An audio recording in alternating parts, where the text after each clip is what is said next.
রাজধানীর ভেতরে ওসমান হাদির জানাজা হবে, স্মরণকারের সর্বশ্রেষ্ঠ জানাজা। লক্ষ লক্ষ মানুষ একত্রিত হবে।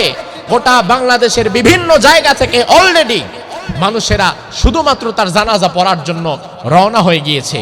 কি জন্য? তার কোনো দল নাই, নেতা নাই, কর্মী নাই, কিচ্ছু নাই, টাকা নাই, পয়সা নাই, ক্ষমতা নাই, কিচ্ছু নাই। তবুও মানুষের এত ভালোবাসা তার প্রতি কেন? এই ভালোবাসা যিনি সৃষ্টি করে দিলেন তিনি কে? ভালোবাসা সৃষ্টি করেও আল্লাহ, আবার উঠিয়ে নেয়ও আল্লাহ।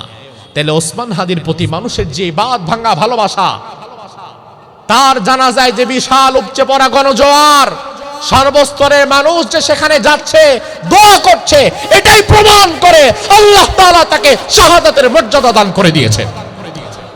শাহাদাতের মৃত্যুটা এত বড় নিয়ামত। শাহাদাতের মৃত্যু বরণ করে এমন যদি কোনো বান্দা হয়, এই বান্দার মাঝে আর জান্নাতে যাওয়ার মধ্যে শুধু ব্যবধান থাকে মৃত্যু। মৃত্যুর সাথে সাথে আল্লাহ তাআলা ওই শহীদকে জান্নাতে ঢুকায় দেয়। আপনি মনে করবেন মাথার মধ্যে গুলি খেয়েছে, পেটের মধ্যে ছুরি ঢুকায় দিছে, বোমা মেরেছে। ওই আফগানিস্তানে, ফিলিস্তিনে হাজার হাজার মানুষকে হত্যা করা হচ্ছে, কত মুসলমান শহীদ হচ্ছে, না জানি তাদের কত কষ্ট হচ্ছে। বিশ্বনবী বললেন, না না, শাহাদাতের মৃত্যুর মধ্যে তুমি যেটা দেখো আসলে এত কষ্ট না। শাহাদাতের মৃত্যুটা হচ্ছে পিপিলিকা কাটার মতো।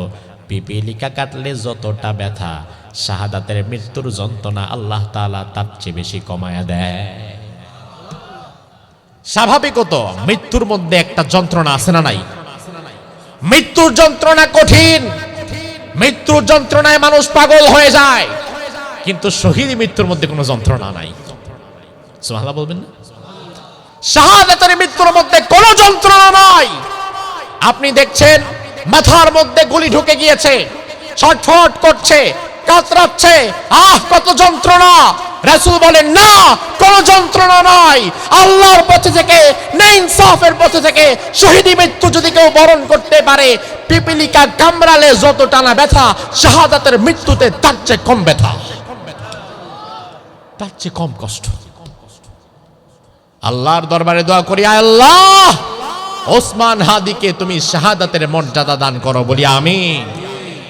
রাজনৈতিকভাবে তার সাথে আপনার মতো ভিন্নতা থাকতেই পারে, কিন্তু বিশ্বাস করেন বাংলাদেশটাকে এগিয়ে নিয়ে যাওয়ার জন্য ওসমান হাদিদের মতো কিছু তরুণ যুবকদের দরকার।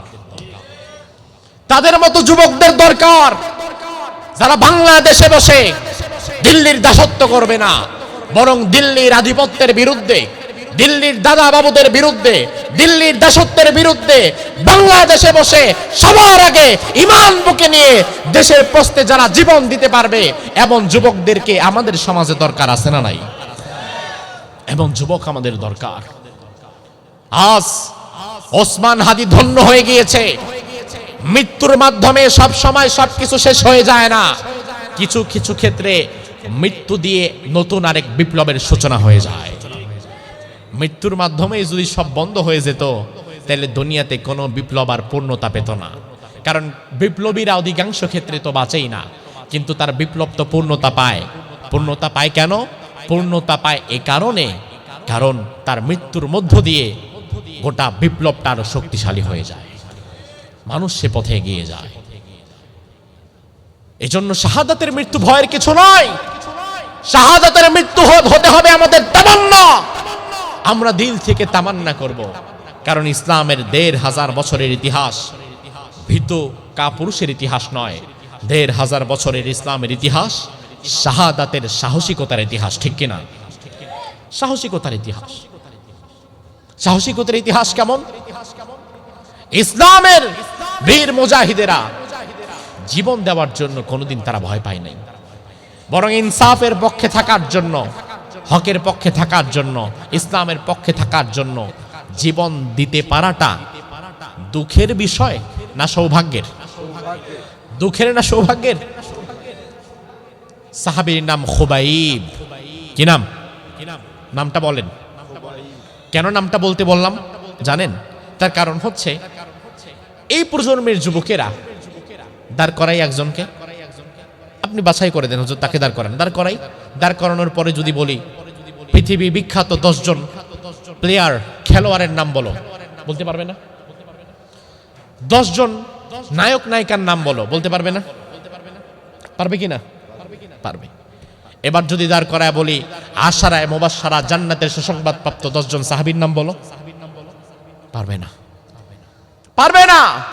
তার কারণ সাহাবায়ে কেরামের নামগুলো শুনতে সে অভ্যস্ত না, এগুলো মনেও রাখে না। অথচ এই সাহাবীরাই ছিল আমাদের আদর্শ। তাদের মতো জীবন আমাদের গঠন করা দরকার। যাদের জীবনের মতো তুমি জীবন গঠন করবা, তুমি তো তার নামটাই জানো না। যে সাহাবীর নাম বললাম, ওই সাহাবীর নাম খুবাইব।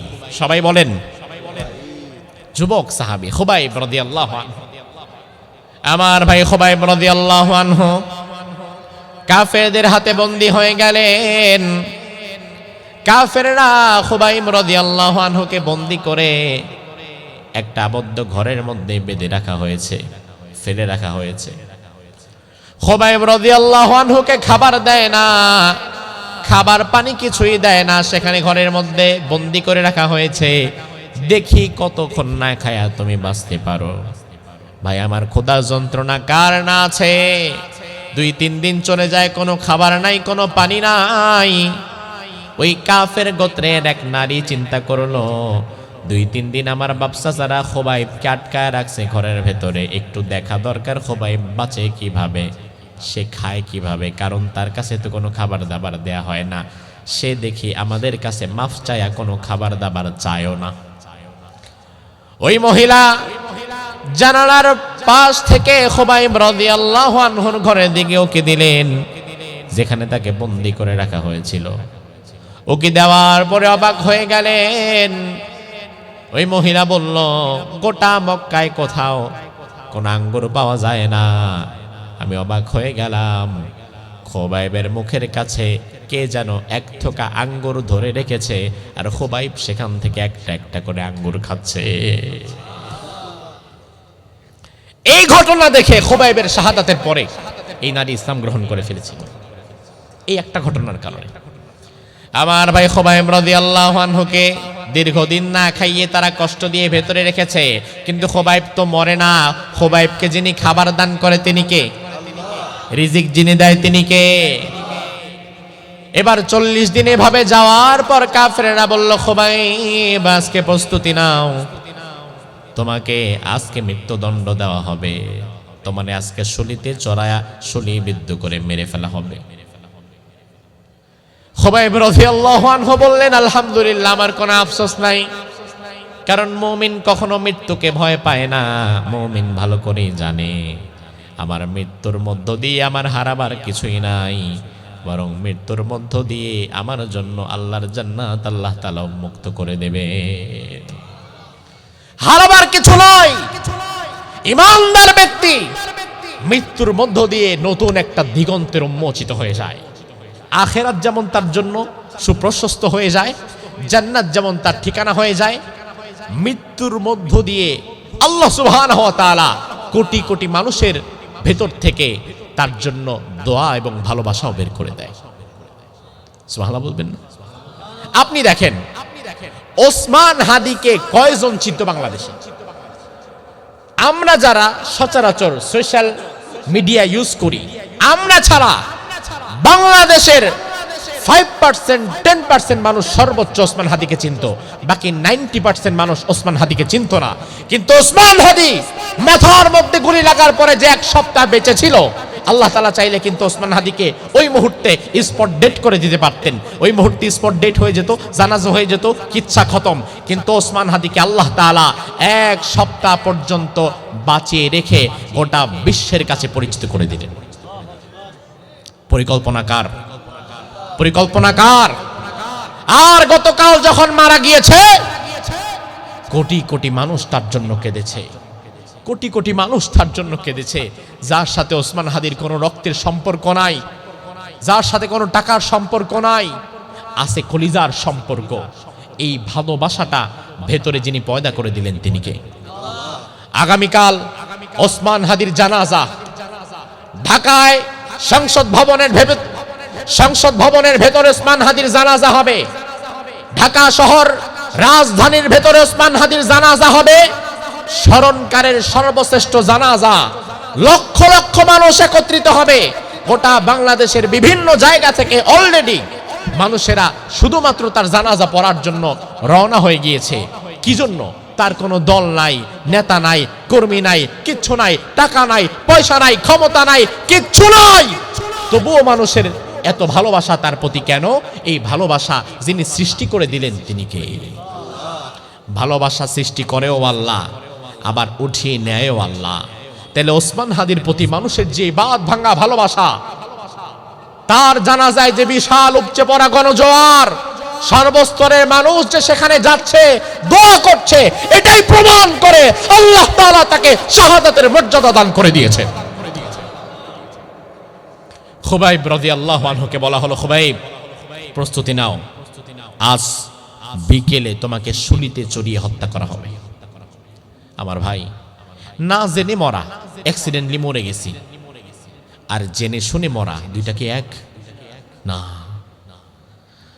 আমার ভাই দেখেন খুবাইব রাদিয়াল্লাহু আনহু কি বললেন? মৃত্যুর কথা শুনে তিনি মুচকি হাসি দিলেন। তিনি বললেন, আলহামদুলিল্লাহ, আমার কোনো ভয় নাই, কোনো আফসোস নাই, তবে আমার একটা কথা, একটা অনুরোধ, আমার একটা খুর দাও, কেচি দাও। আমার মোজগুলা বড় হয়ে গেছে, চুলগুলা বড় হয়ে গেছে, খারাপ দেখা যাচ্ছে। আমি যেহেতু আজকে বিকেলে মৃত্যুর মধ্য দিয়ে আমার মাওলার সাথে দেখা করব, আমি আমার মাওলার সাথে, আমার রবের সাথে এলোমেলো ভাবে দাঁড়াতে চাই না, এলোমেলো ভাবে সাক্ষাৎ করতে চাই না। একটা খুর দাও, একটা কেচি দাও, আমি আমার চুল, আমার মোজগুলো কেটে একটু সুন্দর মতো সেজে যাই। মানুষ যখন আপন কোনো ভালোবাসার মানুষের বাড়িতে যায়, পরিপাটি হয়ে যায়। খুবাইব বললেন, আমি একটু পরিপাটি হয়ে আমার মাওলার কাছে যাই। খুবাইবের হাতে একটা কেচি আর একটা খুর দেওয়া হলো। খুবাইব কেচি আর খুর দিয়ে মোজ কাটছে, চুল কাটছে। এমন সময় দরজাটা খোলা পেয়ে ওই কাফের গোত্রের সর্দারের ছোট্ট একটা বাচ্চা, অবুঝ বাচ্চা, খেলতে খেলতে খেলতে খেলতে খুবাইবের ঘরে ঢুকে খুবাইবের কোলের মধ্যে বসে পড়েছে। আমার ভাই লক্ষ্য করেন, আমারে যারা ফাঁসি দিবে, আমারে যারা হত্যা করবে একটু পরে, তাদের একটা বাচ্চা আমার কাছে আর আমার হাতের মধ্যে যদি খুর থাকে, তাইলে কিন্তু খেলাটা ঘুরাও যাইতে পারে। কথা কি ঠিক কিনা? ওই কাফের দেখে তো ভয় পেয়ে গেছে, আল্লাহ হইল কি এটা? খুবাইবের কাছে আমার বাচ্চা, আজকে আর আমার বাচ্চার তো জীবন শেষ।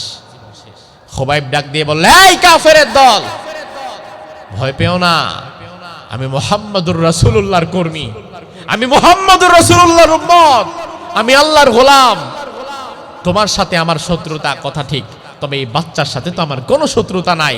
তোমার বাচ্চা আমার কাছে ডিমের মধ্যে কুসুম যেমন নিরাপদ, তোমার বাচ্চা আমার কোলে তার চেয়ে বেশি নিরাপদ। খুবাইব রাদিয়াল্লাহু আনহু কোল থেকে আবার সুন্দরভাবে নামিয়ে বাচ্চাকে দিয়ে দিলেন। কি আদর্শ ইসলামে! বিকেল বেলায় খুবাইব রাদিয়াল্লাহু আনহুকে বাহিরে বের করে মোটা মোটা কাঠের তক্তার সাথে লোহার ভয়ঙ্কর পেরেক দিয়ে হাত আর পা কাঠের তক্তার সাথে গেঁথে দিয়েছে। হাত পা কাঠের তক্তার সাথে গেঁথে কাঠের তক্তাগুলোকে উঁচু করে ধরেছে। খুবাইবকে ভাবে লটকে রেখেছে, হাতে পেরেক, পায়ে পেরেক, শরীর থেকে অঝোর ধারায় রক্ত ঝরছে। আমার ভাই, হাতের মধ্যে কাফেররা ধারালো একাধিক কাঁটা নিয়ে খুবাইব রাদিয়াল্লাহু আনহুর শরীরের মধ্যে জীবিত অবস্থায় একটা একটা করে ফুটা করা শুরু করেছে। একজন জীবিত মানুষকে আর কত কষ্ট দেওয়া যায়! হাত পায়ে পেরেক বাঁধা, এরপরে একটার পর একটা ফুটো করে দিচ্ছে তার সারা শরীরে। এমন সময় একজন কাফের বলে উঠল, খুবাইব, তুমি বিশ্বনবীর একটা গালি দাও, একটা গালি শুধু তুমি মুহাম্মদ রে দাও, একটা গালি যদি তুমি তারে দিতে পারো, বিনিময়ে তোমারে আজকে আমরা ছেড়ে দেব, বাঁচায়া দেব। খুবাইব রেগে গেলেন, এই বেয়াদবের দল, আমারে যত পারিস মার, যত পারিস নির্যাতন কর, তবে আমার নবীর পবিত্র নাম তোদের জবানে নিবি না। নবীকে গালি দেওয়ার মধ্য দিয়ে যে জীবন তোরা আমারে দিবি, ওই জীবন রাখার চাইতে 1000 বার শহীদ হয়ে যাওয়া ভালো। অবশেষে কাফেরদের হাতে খুবাইব রাদিয়াল্লাহু আনহু নির্মমভাবে শাহাদাত বরণ করলেন। আমার ভাই, খুবাইব রাদিয়াল্লাহু আনহুর মৃত্যুর পরে একজন সাহাবী তাকে স্বপ্নে দেখলেন, দেখে জিজ্ঞেস করলেন, ও খুবাইব তুমি কেমন আছো? খুবাইব বলে, ভাই রে, মৃত্যুর সাথে সাথে আল্লাহ তাআলা আমার রূহটাকে একটা জান্নাতি পাখির ভেতরে ঢুকিয়ে দিয়েছেন। ওই পাখিটা গোটা জান্নাত ভ্রমণ করে, আমি যেখানে যা করতে চাই ওই পাখির মাধ্যমে করি। আল্লাহ তাআলা অফুরান্ত নিয়ামত আমাকে দিয়েছেন। এজন্য আল্লাহ কোরআনের মধ্যে বললেন, ওয়ালা তাকুলু লিমান ইউকতালু ফি সাবিলিল্লাহি আমওয়াত বাল আহইয়াউন ইনদা রাব্বিহিম ইউরযাকুন। আল্লাহর পথে যারা শহীদ হয়, আল্লাহর পথে যারা মৃত্যুবরণ করে, তাদেরকে তোমরা মৃত বলো না, তারা তাদের রবের কাছে রিজিক প্রাপ্ত হয়, তারা জীবিত। তাদেরকে যিনি মৃত্যুর পরে আবার জীবন দিয়ে জান্নাতের মধ্যে ঘুরে বেড়াবার তৌফিক দেয় তিনি কে? এজন্য শাহাদাতের মৃত্যুতে মুমিনের হারাবার কিছুই নাই।